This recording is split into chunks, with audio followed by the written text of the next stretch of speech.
Hello friends, இன்றைக்கி காலையிலே பாருங்கள் ஃப்ரெண்ட்ஸ், ஒரு அறுவடைக்கு கிளம்பிட்டோம். காலைல எந்திரிச்சு வெளியில் போனோமே இதெல்லாம் காயெல்லாம் கண்ணில் பட்டுச்சிங்களா, அதனால் பாருங்கள் அறுவடைக்கு கிளம்பிட்டேன். பார்த்தீங்கன்னா நல்ல பெரிய பெரிய பாவக்காய் கிடச்சிருக்கு. ஒரு 6-7 பாவக்காய் கிடச்சிருக்கு ஃப்ரெண்ட்ஸ். நம்மக்கிட்ட 2 விதமான பாவக்காய் இருக்குது. ஒன்று சீனி பாவக்காய், இன்னொன்று பெரிய பாவக்காய். செம்ம டேஸ்ட்டாக இருக்கும். இது மாதிரி நீங்களும் சாப்பிட்ருக்கீங்களான்னு சொல்லி கமெண்ட்டில் சொல்லுங்கள். அப்புறம் பார்த்தீங்கன்னா பச்சை மிளகா, இந்த மாதிரி எல்லாமே கிடச்சிது. அங்கே பாருங்களேன், வேறு என்னெல்லாம் இருக்குது, வேறு எதெல்லாம் அறுவடைக்கு தயாராக இருக்குதுன்னு சொல்லி பார்த்துட்ருக்கேன் ஃப்ரெண்ட்ஸ். அப்படியே ஒரு வாக்கிங்கை போட்டு கிளம்பிட்டேன் ஃப்ரெண்ட்ஸ். பார்த்தீங்கன்னா கொட்டை முத்து பாருங்கள் நல்லா காய்ச்சிருக்கு. இது யதார்த்தமாக தான் வச்சோம், இது வருமா இல்லையான்னு தெரியலன்னு. பார்த்தீங்கன்னா அதுவே நல்ல பெருசாக வளர்ந்து நிழல் கொடுக்க ஆரம்பிச்சிருச்சு. இனி சம்மருக்கு இந்த நிழல் நமக்கு போதுண்டா அப்படின்னு நினச்சிட்டு போய் பார்த்தா வாழை குளத்தல் இருந்துச்சு. அது எப்படா பழுக்கும்னு ரொம்ப நாளாக காத்துட்ருக்கோம் ஃப்ரெண்ட்ஸ்.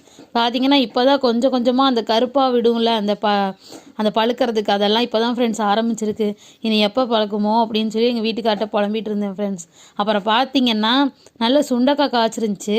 அது ஏற்கனவே ஒரு தடவை பறித்து வத்தல் போட்டு வச்சுருக்கோம். சரி அடுத்து ரெடி ஆகிடுச்சு அப்படின்னோம். இதில் என்னென்னா, இதில் பெரிய டாஸ்க்கே, இதை பறிக்கும் போது முள் பயங்கரமாக குத்தி எடுத்துருது ஃப்ரெண்ட்ஸ். அதை தான் சொல்லி புலம்பிகிட்டே இருக்கேன். போன தடவை பண்ண காயமே பெரிய காயமாக இருக்குது. பார்த்தீங்கன்னா இன்றைக்கி இவ்வளோ தான் ஃப்ரெண்ட்ஸ் அறுவடை ஆயிருக்கு. இன்றைக்கி இதை வச்சு ஏதாவது டிஷ் பண்ணலான்னு இருக்கோம்.